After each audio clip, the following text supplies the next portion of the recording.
साथियों, दुनिया अब हरित युग की तरफ, ग्रीन फ्यूचर की तरफ बहुत ही सावधान हो चुकी है। धीरे धीरे कदम रखने का प्रयास भी कर रही है। भारत भी ग्रीन ग्रोथ पर बहुत अधिक काम कर रहा है और इसमें भी गुजरात ने बरसों पहले ही तेज कदम उठाने शुरू कर दिए थे। गुजरात राज्य है जिसने इस शताब्दी के प्रारंभ में ही सरकार में क्लाइमेट चेंज का अलग डिपार्टमेंट बनाया था। एक अलग डिपार्टमेंट बनाया था। ऐसी व्यवस्था बनाने वाला गुजरात देश का पहला राज्य था। और जैसा अभी मुख्यमंत्री जी ने जिसका वर्णन किया, गुजरात के अपने पाटण के चारणका गांव में भारत का पहला सोलर पार्क भी बनाया गया था। और एक प्रकार से उस समय तो वो तीर्थ क्षेत्र बन गया था। लोग देखने आते थे कि इतना दूर दूर तक दिखाई दे इतना बड़ा सोलर प्लांट। साथियों, गुजरात में उस समय आप सभी ने जो किया उसने पूरे देश को प्रेरणा दी है। आज भारत प्रकृति के साथ प्रगति का मंत्र लेकर विकास कर रहा है। इकोनॉमी भी, इकोलॉजी भी।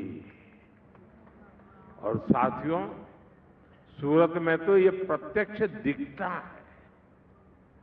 आजकल सूरत की सर्कुलर वाटर इकोनॉमी की बहुत चर्चा होती है। यहां शहर के वेस्ट वाटर को ट्रीट करके इंडस्ट्री को सप्लाई किया जाता है।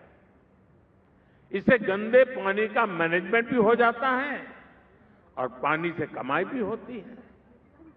बीते 12 वर्षों से देश में वेस्ट टू वेल्थ का एक बहुत बड़ा जन आंदोलन चला है।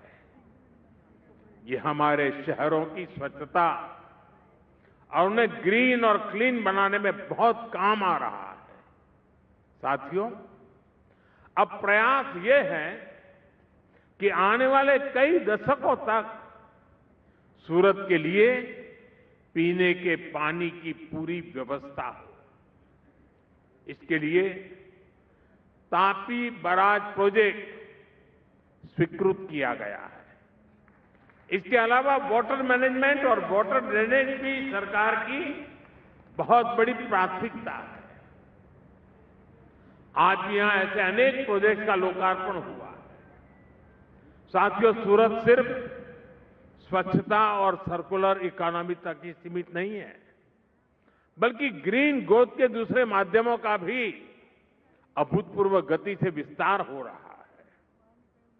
अब जैसे इलेक्ट्रिक मोबिलिटी है, सूरत ऐसी व्यवस्था बनाने में जुटा है जहां सड़कों पर चलने वाली सारी बसें इलेक्ट्रिक होगी। साथ ही यहां सूरत मेट्रो का भी विस्तार हो रहा है।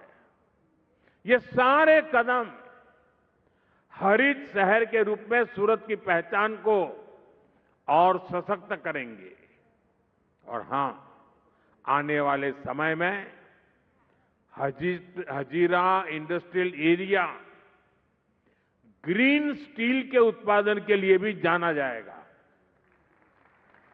यानी स्टील के प्रोडक्शन में ग्रीन एनर्जी का इस्तेमाल होगा।